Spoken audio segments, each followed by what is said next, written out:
እነሲስ አንደኛ ሚስቶች የመቅናት መብት አለን። አላህ አልከለከለንም።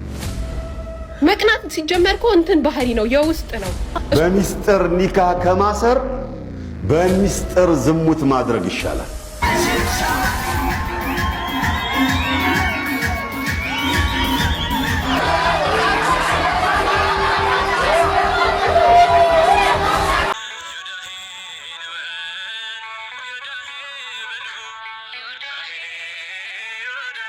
እነሲስ አንደኛ ሚስቶች የመቅናት መብት አለን። አላህ አልከለከለንም። መቅናት ሲጀመር እኮ እንትን ባህሪ ነው፣ የውስጥ ነው። እሱም ባህሪ እንዴት ሁለተኛ ሚስት እኮ ማለት ነው። እንዴት ነው እንደ አንደኛ ሚስት ሆኜ ሳስበው ከባድ ነገር እኮ ነው። ባህሌን ምናምን የሆነ በጣም ብዙ ነገር ሼር ማድረግ ነው ምናምን። በጣም ሌሎች ሁለተኛ ሚስቶች ደግሞ ይሄ አድሏዊነት ጋር ይያዝና አድሎ ሲሰራባቸው ምናምን እናያለን። በፍትሃዊ የሚያስተዳድር የለም ግን አላልንም አለ። እሱ ደግሞ ሞር ስሜታዊ እንድትሆኝ በዙሪያሽ የምታየው መቼም የሰው ልጅ በባህሪው ከደግ ይልቅ ክፉን በደንብ ያስተውላል አይደለም። በዛ ላይ የሚበረታውም እሱ እየሆነብን መጥቷል አሁን ላይ። አንቺም የማትግጁ ሀቅ ነው። አንደኛ ሚስቶች ለምንድን ነው ለምሳሌ ጀስቲፊኬሽኑ ደግሞ ይበልጥ ያናዳል። ጀስቲፊኬሽኑ እነዚህ ለምንድን ነው ሁለተኛ ሚስት ሆናችሁ የምትገቡት ሲባል የሚሰጠው ጀስቲፊኬሽን አለ። ባሎች አንደኛ ሚስታቸው ስትዝለከረክባቸው ባሎች የሆነ ነገር ከአንደኛ ሚስቱ አትሆነው እንጂ ወደ ሌላ አይኬድም ተብሎ የሚሰጥ ጀስቲፊኬሽን አለ። ልክ አይደለም። ቁርአኑ ሄና ወንዶች እኮ ናቸው ፎዚ ይዛች ጋር እንደዚህ ለምሳሌ ማለት ነው ወንዱን ነው የምተቸው እኮ። ግን አሁን ሴት ለሴት መተጋገዝ አለበት ካልሽኝ ሁለተኛ ሚስት ሆኖ የሚመጣውም ሴት ለእኔ ሊያግዝልኝ ይገባል። ኢቨን ባሌ እንኳን አይቤን መቶ ቢነግራት እንኳን መተባደባባይ ተዋደኝ ይገባል። ሁለተኛ ሚስት ላይ ፖይንት አረጋችሁ እንጂ የመጀመሪያ ሚስት ሆና በጣም ብዙ ሁለተኛ ሚስት የምትበድል ሴት አለች። የመጀመሪያ ስለሆነች ብቻ እናንተ ያይታያችሁም። ሁለተኛ ነገር በመቅናት ላልሹ ማለት ነው። እናታችን አይሻ እኮ ማለት ነው ኸዲጃ ከሞተች በኋላ በኸዲጃ ትቀና ነበር አይደለም? በኸዲጃ ወላሂ ላዚም ትቀና ነበር። እንደው ረሱል ሰለላሁ ዐለይሂ ወሰለም የሆነ ጊዜ ተጣልተዋል።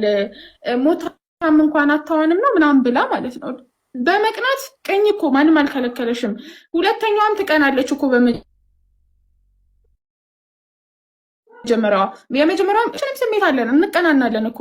ግን ደግሞ ተዋደን እዚች ጋር አሁን ለምሳሌ ለእኔ በቀላሉ ልንገርሽ እልህ ምላጭ ያስወጣል። ያቺ ማይሆን ነገር ስትጽፍ እኔ ማይሆን ነገር ፖስትኩኝ። በጣም በቃ እኛ የሚያገቡን መልክ ስላለን ነው ምናምን ብዬ ፖስትኩኝ። ልጠይቅሽ ነበረ እሱን ቪዲዮሽን ነው ያየሁት። በእናንተ በቃ በፖስቱ ማለት ነው ሁለተኛ ሚስቶች የሚመጡት ገንዘብ ፈልገው ነው፣ ብር ፈልገው ነው፣ ድሃ ያገቡ ምናምን በቃ በጣም ብዙ ኮሜንት ስትጽፉ ብዙ ነገር ስትሉ በቃ በእልህ በቃ መልካችንን አይተው መጥተዋል።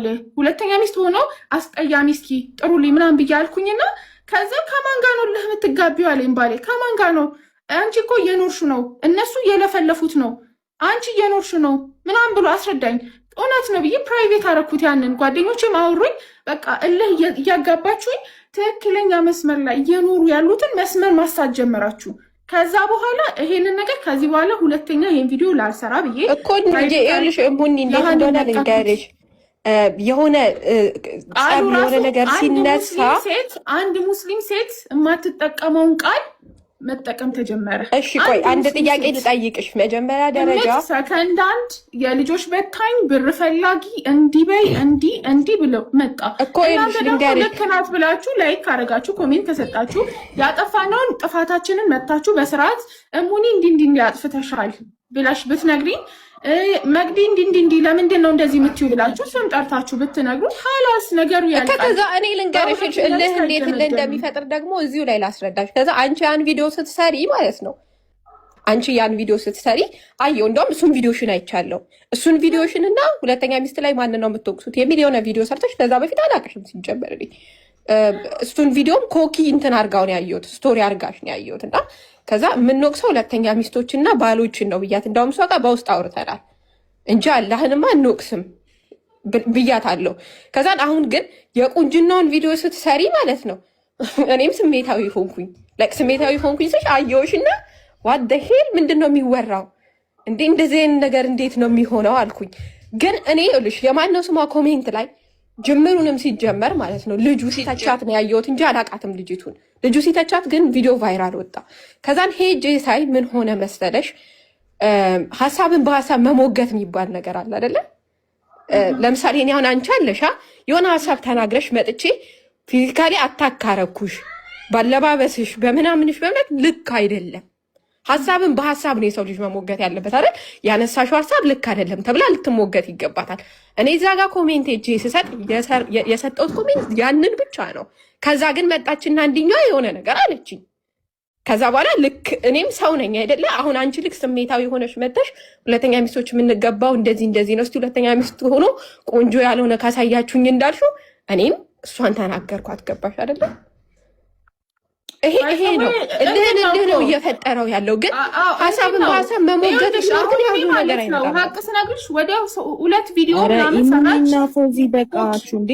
ፎዚ ልንገርሽ፣ እኔ በውስጥ ላኩኝ። አብዛኛው ሰው ላከ። ኮልት እዚህ ይሻል አንቺ ከአንቺ ጋር አወራንበት ባልሰራ በፊት ከኮኪ ጋር አወራንበት። እቺ ልጅ ምንድነው እየሆነች ያለች? አንድ ቪዲዮ ሰራች፣ 2 ቪዲዮ ሰራች። ሶስተኛው ላይ እናንተ አብዛኛው ኮሜንታተር እሷ መደገፍ ጀመራችሁ። ስለዚህ ልክ ስላልነበረ ስርዓት ባለው መልኩ ቪዲዮ ሰራሁኝ። ያህን ቪዲዮ ሰርቼም ግን ልትመለስ አልቻለችም እና በቃ ቪው የምታገኘው በዛ ስለሆኑ እሷ ለቪው ብላ ስትሰራ ኮሜንታተሮች ደግሞ ምንም እንትን ማይሉት ደግሞ በውስጥ ገብቶ መሳደብ ጀመሩ። ዲናዊ የሆነ ነገር ነው። አላህ የፈቀደውን ነገር ስለነካች እሷ አላህ ያልፈቀደውን ነገር እያደረገች አላህ የፈቀደውን ነገር ለምን ትከለክላለች በሚል በአለባበሷ በምኗ ተመጣባት። አንድ ክርስቲያን ካያችሁ ካፊር ሴት ናት። ወላሂ ላዚም ሸሪዓ ከፈቀደ ምን አገባሽ ብላውላ ቪዲዮ የሰራችሁ። ይሄን ያህል ካፊሩ እስኪናገር ድረስ ቦታ የከፈታችሁት እናንተ ናችሁ። እኔ በመልኬ ካልኩኝ ማለት ነው። ሁለተኛ ሚስት አብዛኛው ጊዜ ወንድ ልጅ ሲያገባ ቆንጆ ሴት መርጦ ነው የሚያገባው። የመጀመሪያ አስጠሊታ ናት ማለት አይደለም። የመጀመሪያ ሚስቱም ቆንጆ ልትሆን ትችላለች፣ ላትሆንም ትችላለች። ሁለተኛ ሲያገባ ግን አብዛኛው ጊዜ ቆንጅና መርጦ ነው የሚያገባው፣ ወይ ሀብታም ሴት ፈልጎ ነው የሚያገባው። አብዛኛው ጊዜ ወንድ ማለት ነው። ይህ የታወቀ ፖይንት ነው። ከኔ እንትን በላይ የሚያናድደው ያሃኛው መልስ ነው። ይኸውልሽ ቆይ አንድ ጊዜ አፉ በሉኝ መሀል ላይ ንግባና ማለት ነው። ፎዚ ያልሽው ላይ መጀመሪያ ቅናት ያልሽው ላይ ማለት ነው። አዎ ሰሃቦቹ በደንብ ይቀኑ ነበር እንደተባለ። እነዚህ የሚታዩት ሰይድ ጦንቃ የሚባልበት ቦታ ሄደው ያሉት ሰዎች ናቸው። አሁን ከነዛ መሀል አቤ ወንጌላዊ አቤም ይታያል። ያው እንደምትመለከት እዛ እሱም ተሰልፎ ነው ያለው። ይሄ ወደዚህ የሚያየው ወንጌላዊ አቤ የሚባል የሚታወቅ ሚሽነሪ ዘጊም በሚያገለግልን ታላቅና አንጋፋ አገልጋያችን ነው። እሱም ለመግባት ያው ተሰልፈው ነው ያለው። እነዚህ የሚታያቸው ሰዎች ሁሉ አሁን እዛ ለመግባት ጥረት እያደረጉ ያሉ ናቸው። ተራቸውን ጠብቁ። አንዳንዱ ዶሮ ይዟል፣ አንዳንዱ ነጭና ቀይ አምጡ በተባሉት መሰረት እያመጡ ይገኛሉ። እናያቸዋለን። እስቲ የሚሆኑትን ወደ መጨረሻቸው ነው።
ያድናል። ድምፃችሁን ጨከና አድርጋችሁ ኢየሱስ ያድናል በሉት። የሚያድን ኢየሱስ እዚህ ቤት አለ። ኢየሱስ ያድናል፣ ይታደጋል። አሜን አሜን። ሁላችሁበት ተቀመጡ። በሚስጥር ኒካህ ከማሰር በሚስጥር ዝሙት ማድረግ ይሻላል። ሀከዛ ነቁል።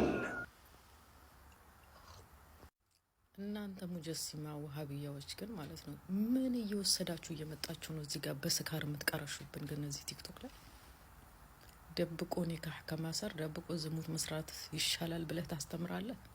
ትውልዱን ወዴት እየወሰዳችሁት ነው? ግን ኒካህን እንዲሸሽ እያደረጋችሁት ነው። ሲጀመር አንድ ወንድ ልጅ ሸሪዓው እስከፈቀደለት ድረስ ለማግባት የሚስቱንም ፍቃድ መጠየቅ የለበትም፣ የቤተሰቡንም ፍቃድ መጠየቅ የለበትም። እሱ ማኖር እስከቻለ ድረስ ያ ደብቆ ያገባት ሚስቱ እዛውም ሀገር ላይ ይሁን ሌላም ሀገር ላይ ያሰርላት ኒካህ አይሆንም እያልክና ሲጀመር የመናገር ግዴታ የለበትም ለሚስቱም ሆነ ለማንም ሰው ማለት ነው። እና ያ ኒካህ አይደለም ያሰረው ኒካህ የዝሙት ጥሩ አለው ሲጀመር ይሻላል ብለህ ጭራሽ ዝሙትን ትመክራለህ? እናንተ ቁም አትሉት የለም። የክርስቲያን ሴት ማግባት ይቻላል፣ የክርስቲያን ስጋ መብላት ይቻላል። አሁንም ከደብቀህ ከማሰር ኒካህ ዝሙት ይሻላል። ምን ያክል ትውልዱን ወደ ዝሙት እየተጣራችሁ እንደሆነ መንግስት እኮ ቲክቶከሮችን እየለቀመ ከሚያስር እንደናንተ አይነት እነኚህ ኡስታዝ ነን እያላችሁ እየወጣችሁ የምትቀረሹ ሰዎችን እዛው በመጣችሁበት ቂሊንጦ በቤታችሁ ለምን አይመልስልንም? ትውልድን ምን ያክል እያበላሻችሁ እያኮላሻችሁ እንደሆነ ከእምነቱ እንዲለቅ ኩፍርን እየሰበካችሁ በተዘዋዋሪ የሚሆን በቀጥታ ኩፍርን እየሰበካችሁ ነው። እናንተ ጭራሽ ሐላልን እንዲሽሽና ሐራምን እንዲመርጥ እያረጋችሁ ማለት ነው። እናንተ ለራሳችሁ በኢስላም ስር ተደብቃችሁ ኢስላም መስራችሁ የራሳችሁን የኩፍር መንገድ እያስፋፋችሁ። አንተ እኮ ከዚህ በፊትም አላህ እግሩን አንስቶ የውመል ቂያማ ጀሀነም ሲረግጣት ብለሃል። የምታመልኩት እግር ያለው እጅ ያለው ፍጡርን ስለሆነ ስለ እምነት ምን የምታውቁት ነገር አለ?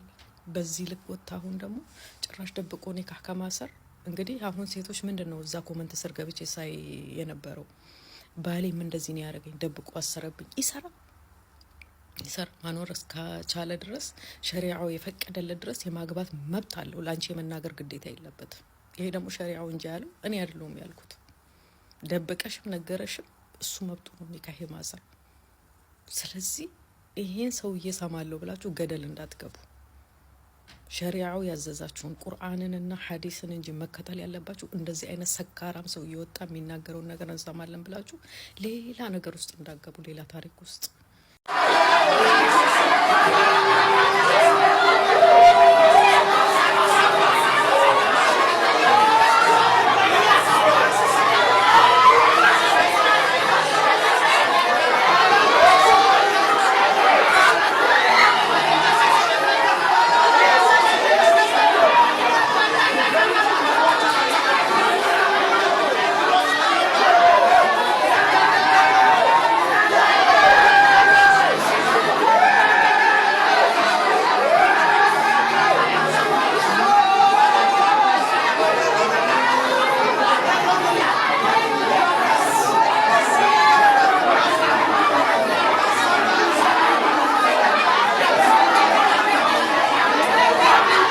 እኔና ባለቤቴ ብቻችንን ቁጭ ብለን ማለት ነው።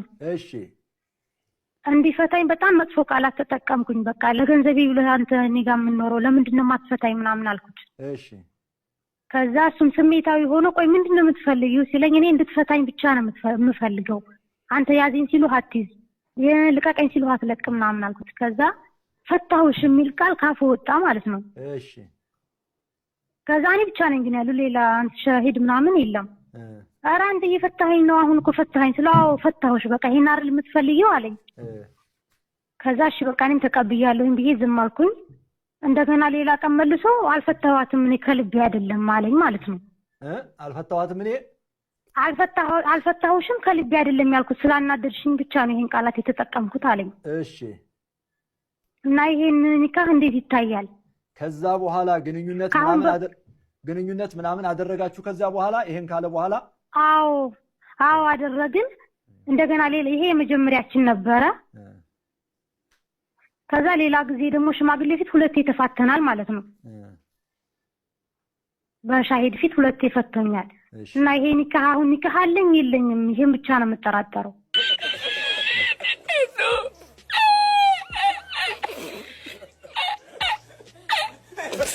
ሞት የኢቢኤስን ጓዳ ደጋግሞ እያንኳኳ ነው። የኢቢኤስ መስራች እንዲሁም ስራ አስኪያጅ አቶ አማን ጽዮን ህልፈታቸው ተሰምቷል። በሕክምና ሲረዱ የነበረ ቢሆንም ዛሬ ላይ የካቲት 4 ማረፋቸው ይፋ ሆኗል። ዘመነኛ ሚኒስትሪ ሚዲያ ላይ ትልቅ አሻራ ያሳረፉ እንዲሁም በቴሌቪዥን ጣቢያ ታሪክ ትልቅ የለውጥ አብዮትን ማስነሳት የቻሉ ለዲያስፖራ ወገኖቻችንም የኢትዮጵያን ሁኔታ ማሳየት የቻሉ ታላቅ ባለራዕይም ነበሩ።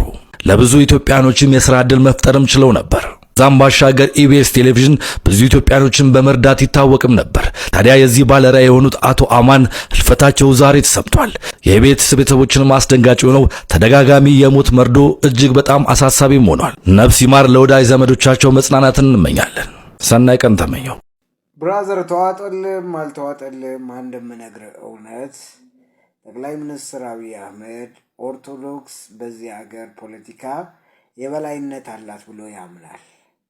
ስለ ድምፅ ብክለት ሲያወራ ቅዳሴ ቀን ከሌት ይጮሃል ሲልህ የድምፅ ብክለት ህግ እናውጣ ሲልህ ሌላ ማለት ፈልጎ አይደለም። ኦርቶዶክስ ፓወር ፖለቲክሱ ላይ የተሻለ ተሰሚነት፣ የተሻለ ኃይል፣ የተሻለ ቅቡልነት አላት ብሎ ስለሚያምን ነው።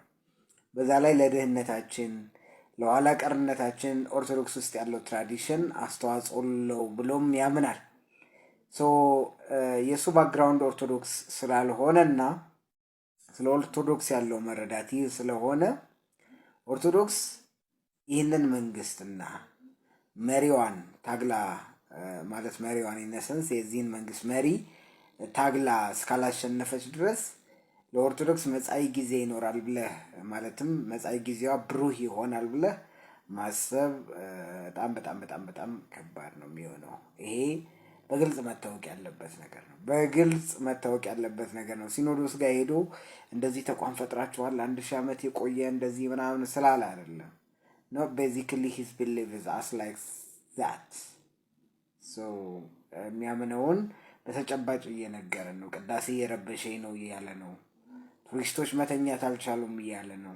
ስለዚህ ከኦርቶዶክስ ጋር ብዙ ችግር አለበት። ለድህነታችን፣ ለኋላ ቀርነታችን፣ የሥራ ባህላችን ደካማ ስለመሆኑ ኦርቶዶክስ ተጠያቂ ናት እያለ ነው። የተለያዩ ሰነዶችን እያቀረበ ነው። ስለዚህ ከዚህ በላይ ኦርቶዶክስ ጠል መንግስት እኔ በታሪክ ኖሮ ያውቃል ብዬ አላስብም። ኢንፋክት ህወሓት ኢህአዴግ ሴኩላር ለመሆን ይሞክር ነበር። ሃይማኖትን በተመለከተ ትንሽ ገለልተኛ ለመሆን ይሞክር ነበር።